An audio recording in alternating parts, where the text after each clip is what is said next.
Absolutismo monárquico, parte 2. Antes de continuar essa aula, é preciso ter visto a parte 1 do conteúdo de monarquias absolutistas ou simplesmente absolutismo. Afinal de contas, estamos num degrau e estamos numa escada e cada degrau é importante, tá? Então, essa aqui é a segunda parte.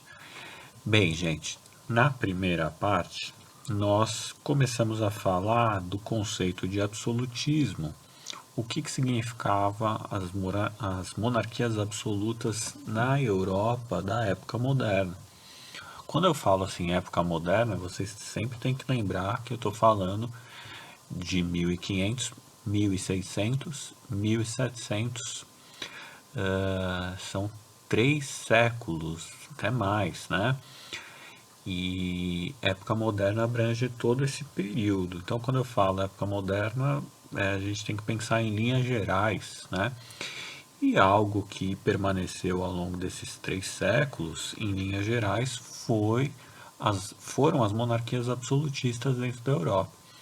Ou seja, os reis que governavam dentro de cada país, eles centralizavam o poder e as ações, as práticas, as leis eram todas formuladas e submetidas ao rei e sua família, e esse poder era transmitido de pai para filho, de pai para filho. Bem, os estados nacionais, os países, então, como a Inglaterra, a França, Portugal, Espanha, vão ser países fortemente absolutistas. Tá?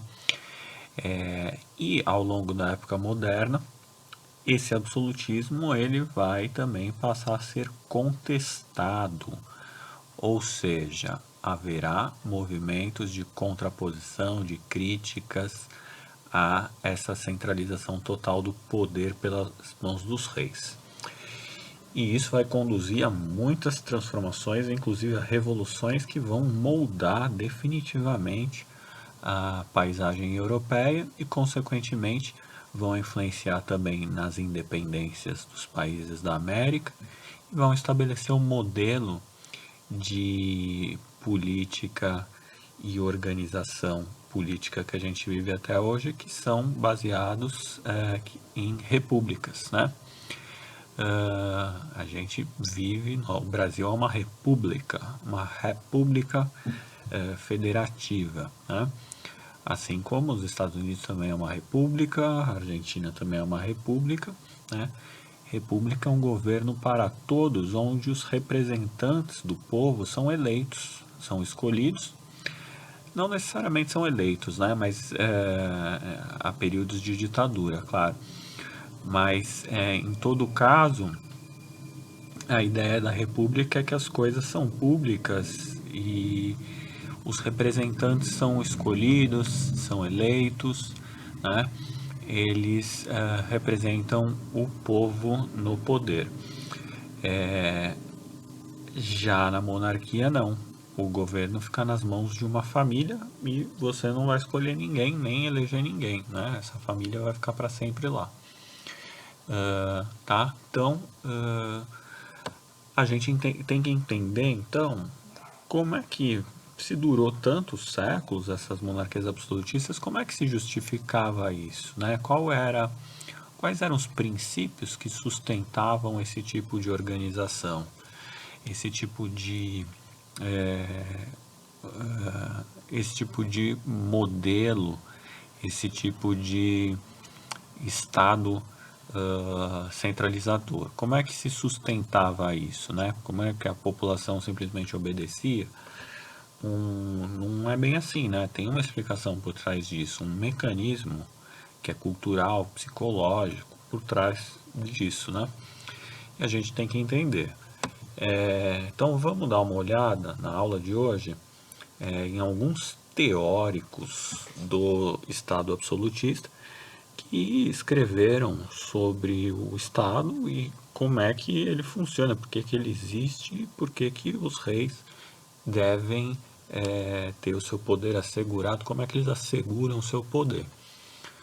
Esses teóricos eles são super importantes porque eles são um dos grandes pensadores da Europa e a gente vai vira e mexe ouvir falar deles. Então é bom a gente conhecer os nomes e saber um pouco, né, em linhas gerais, quais são as ideias que eles defendem, né? Vamos dar uma olhada então em cada um pouquinho. O primeiro deles é o Nicolau Maquiavel. Acredito que você já tenha ouvido falar, né? O Maquiavel ele é mais conhecido quando a gente fala da expressão maquiavélico, né? Nossa, aquela atitude foi maquiavélica, aquele político é maquiavélico, né? Existe nos tempos atuais uma vulgarização desse termo, né? É sempre pejorativo. Ah, o fulano agiu de forma maquiavélica, como se estivesse tramando algo por trás, por debaixo dos panos, né? Por trás das cortinas, estivesse planejando, tramando alguma emboscada, alguma conspiração, né? E não tem necessariamente a ver com a obra do Maquiavel, mas o Nicolau Maquiavel é um pensador, ele pensa de forma fria a relação do poder e do governante e dos governados, né? Primeiro a gente tem que dizer que o Maquiavel é um defensor do absolutismo, né? E ele diz que os indivíduos têm que se subordinar ao Estado, né? E o Maquiavel dizia assim que o Estado ele deveria estar acima de todas as demais vontades, ou seja, não importa os interesses individuais de cada indivíduo da sociedade, não importa os desejos particulares, as vontades particulares, o Estado ele deve ser frio, científico e racional e tomar as medidas que importam para a manutenção dele, para a própria manutenção do Estado. Tem que ser uma instância de poder absoluta acima de todos, né? Ele tem que ser frio, racional, científico e pensar de forma acima das emoções, acima dos desejos, né? Para o Maquiavel também, o governante ele deveria ser absoluto, né? Ele tinha que exercer de forma completa o poder. Só assim ele ganharia respeito, né? A principal obra do Maquiavel vai se chamar O Príncipe. O Príncipe é a obra onde o Maquiavel expõe princípios da educação de um bom governante. Como é que o governante tem que ser educado, como é que ele deve agir para impor respeito aos governantes, aos governados, né? E então ele tem que ser rigoroso, ele tem que ser austero, tem que ser autoritário, mas ele tem que impor respeito também, porque não basta apenas a força. Se você utilizar apenas a força, a população pode se revoltar contra você e te odiar. E a população com ódio do seu governante é um grande perigo, né? Mas ele também não pode deixar ele não pode deixar ser desrespeitado. Ele tem que impor autoridade e respeito na medida certa para ficar no limite, né? Onde os governantes, os governados devem ficar assim com receio de romper com a ordem, descumprir as leis, por medo, por receio, tá? do rei, tá? Mas Maquiavel assinala que é um limite tênue, né? Ele não pode gerar ódio na população. Tem que ser autoritário, mas também impor respeito e se fazer respeitado. O segundo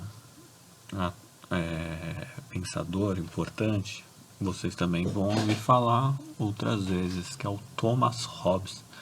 Thomas Hobbes, né? Enquanto Maquiavel era italiano, Thomas Hobbes ele é do mundo britânico ali, né? Da Inglaterra.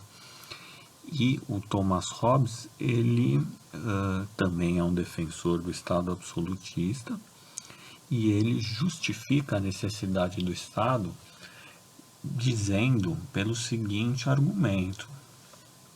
O Hobbes vai dizer o seguinte, ó, o homem no seu estado natural, ele é egoísta. O homem por natureza ele é egoísta, ele pode usar da violência para atender seus interesses particulares. Ele, se ele tiver dentro de uma sociedade, ele tem inveja, ele pode usar da violência para se sobrepor aos outros homens. Ele é um animalzinho, né, egoísta. E por ser esse animalzinho egoísta, se ele ficar no estado de natureza total, a sociedade vai ser um caos. E para a sociedade não ser um caos, os homens, o Estado tem que existir para colocar ordem dentro desses homens, né? Estabelecer um pacto com eles, né? Dizendo o seguinte, ó, como vocês, se eu deixar vocês aí à deriva, vocês vão se matar, porque os homens são naturalmente egoístas e violentos. Eu, Estado, proponho que vocês, para vocês não se matarem, vocês façam um pacto comigo. Eu, Estado, crio as leis, aplico as ordens e faço a punição daqueles que descumprirem a ordem. Assim, vocês vão se disciplinando e vocês vão se disciplinando para não se matarem e obedecerem às regras e ficarem em harmonia aí, mesmo que seja forçado, porque aí pelo menos não vira um caos total, né? E a principal obra do Thomas Hobbes se chama O Leviatã, e o Leviatã é um monstro mitológico, né? É um monstro marinho da mitologia, onde esse monstro ele é como se fosse um protetor, ele vive no fundo do mar e ele protege os peixes menores, né? Sendo que os peixes menores têm medo do Leviatã, mas ao mesmo tempo o Leviatã é que salva a vida deles, né? Porque ele fica lá grandão protegendo os peixes pequenininhos falam, ó, melhor seguir esse cara, porque senão ele também pode acabar engolindo a gente, né? Então é mais ou menos essa analogia que o Hobbes faz, tá? Para justificar a necessidade de um Estado absolutista monárquico na Europa. Veja bem o período que ele vive, né?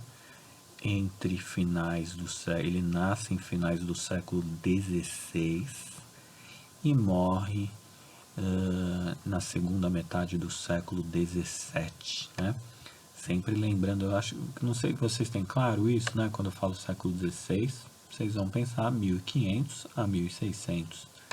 Quando eu falo século XVII, é 1600 até 1700, né? Então, Thomas Hobbes. Outro importante, tá? A gente já viu o Maquiavel, vimos o Hobbes. Agora a gente vai ver o Jean Bodin, que é um francês dessa vez, né? Vimos um italiano, um inglês e agora um francês. E o Jean Bodin considerado defensor também do Estado absolutista monárquico. E ele vai dizer assim, ó, o rei, ele tem uma origem divina. A família do rei tem uma ligação lá com Deus, tá? Portanto, eles são especiais, né? E os súditos devem obediência aos reis, uma vez que, como se trata de uma classe especial, que conhece os desígnios e os desejos divinos, obviamente que as leis e as melhores atitudes serão tomadas por eles. Então, cabe a nós, cabe aos governantes, exercerem a sua função de representantes de Deus na Terra, cumprir, estabelecer leis, criar regras, e cabe aos governados obedecerem, uma vez que esse é o desígnio divino, né? E a principal obra do Bodin é os 6 livros da República, né? Por fim, mais um francês também, que é o Jacques Bossuet, E o Bossuet, ele também é defensor do Estado absolutista, e ele diz que os reis também têm origem divina, a família real ela tem uma ligação, é uma classe especial, que portanto ela deve aplicar as leis, as regras, as punições, porque estão conforme os desígnios divinos, né? E cabe aos governados obedecerem. O Jacques Bossuet, ele vai inclusive defender perseguições contra qualquer um que se opõe às monarquias, e ele vai dizer que qualquer um que se opõe aos monarcas são considerados heréticos. Qualquer um que pensa fora do esquema do Estado absolutista se torna um herético. Você não pode ter opinião própria. A sua opinião própria não vale nada, porque a opinião do Estado é superior à sua, né? Então, se divergir das regras impostas pelo Estado absolutista, se torna um herege. E a principal obra do Bossuet é A Política Tirada da Sagrada Escritura. Veja só o nome como já indica, né? A relação entre política e Sagrada Escritura. Política e religião estão conectados, né? O poder se justifica pela ligação religiosa dos reis, né? Muito bem. Vamos olhar aqui rapidamente alguns países absolutistas. Portugal foi um dos primeiros países da Europa a se organizar como um Estado centralizado, né? E esse Estado centralizado ocorreu a partir de 1385, né, com a Revolução de Avis, onde a dinastia Avis assumiu o poder em Portugal logo após os reinos. Antes de existir Portugal, existiam vários reinos cristãos, e esses reinos cristãos se juntaram para expulsar os muçulmanos que dominavam a Península Ibérica. E da união desses reinos cristãos, um reino se sobrepôs aos demais e todo mundo reconheceu, e formou-se assim a eleição de um rei. E esse rei foi Dom João de Avis, né? A primeira dinastia.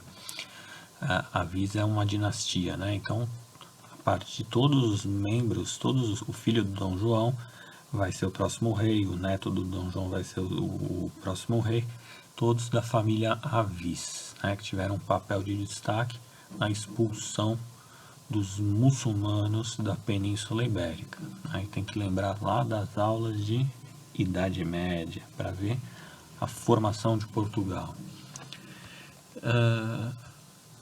A Espanha também ela vai se centralizar depois, né, bastante tempo depois de Portugal, também a partir de guerras de reconquista, né, que são guerras de expulsão dos muçulmanos da Península Ibérica. Tem que dar uma olhada no mapa, tá, gente? Porque quando eu falo Península Ibérica, é o território onde fica Espanha e Portugal, que é uma península que fica na Europa, no sul da Europa, que faz fronteira com o Mar Mediterrâneo e com o Oceano Atlântico. Está espalmada ali nos mares.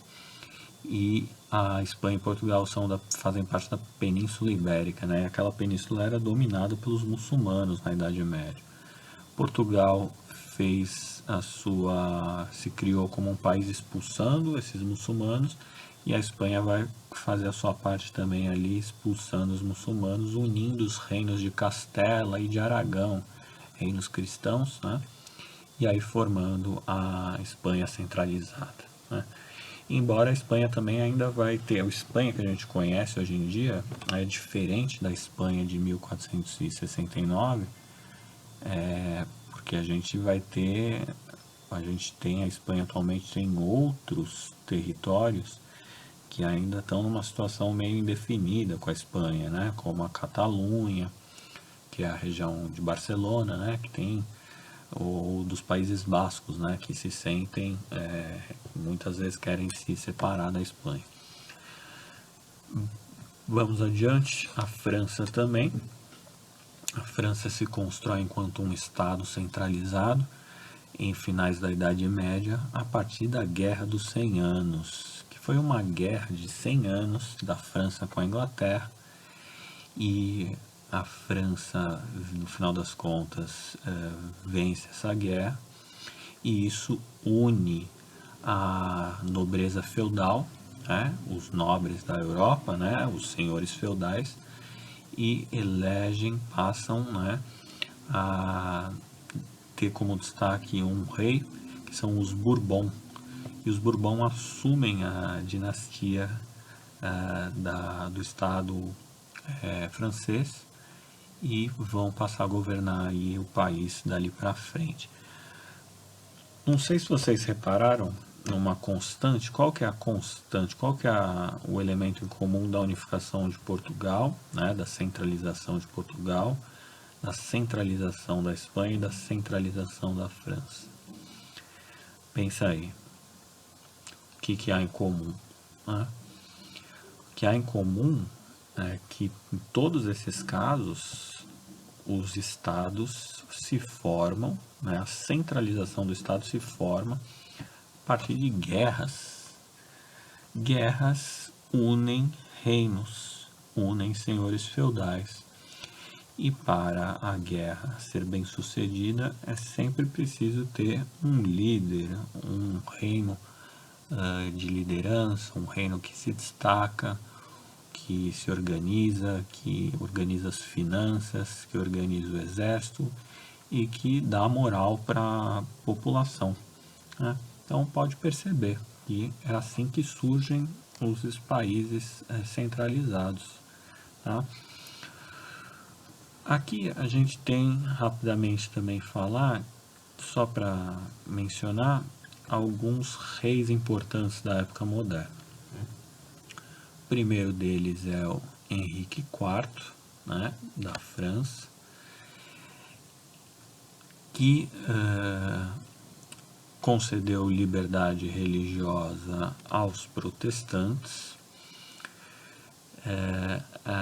durante o período das guerras religiosas entre católicos e protestantes na Europa.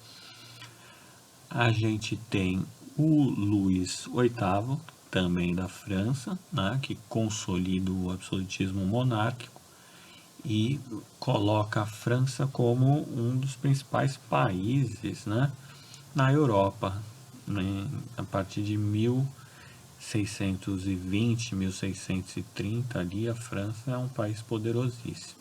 Né? A gente tem o Luís IV, que é conhecido como Rei Sol, na França também. Né? Esse Luís XIV, desculpa, o Luís XIV ele é um modelo de rei absolutista. Ele é conhecido como Rei Sol. Tudo se organiza em torno dele, né? E ele governava com decretos poderosos sobre, né, mandava na nobreza, mandava na burguesia. Ele é conhecido como o rei absolutista modelo para todos os outros, é o Rei Sol. Né? E aqui a gente vai ter também o Henrique VIII, aqui o Luís, né, o Rei Sol. E por fim, no caso da Inglaterra, a gente tem o Henrique VIII também, que foi um dos reis mais conhecidos da Inglaterra, absolutista, né? Que foi conhecido por fazer a reforma anglicana, onde a Inglaterra rompe com o Papa, deixa de ser católica e se torna anglicana. Ela cria sua própria religião, sua própria interpretação do cristianismo e se afasta do papado, se afasta de Roma. Né? E a Inglaterra se torna anglicana, isso durante o governo de Henrique VIII. Elizabeth I, por fim, também mais uma rainha da Inglaterra, bastante conhecida, que sucede o Henrique VIII. ela consolida o anglicanismo na Inglaterra, persegue os católicos e estabelece lá, fortalece o absolutismo na Inglaterra. Tá ok, gente? Então é isso, absolutismo são essas duas aulas e a gente já está pronto para avançar agora para pensar a Revolução Inglesa, o movimento iluminista e a Revolução Francesa. Abração.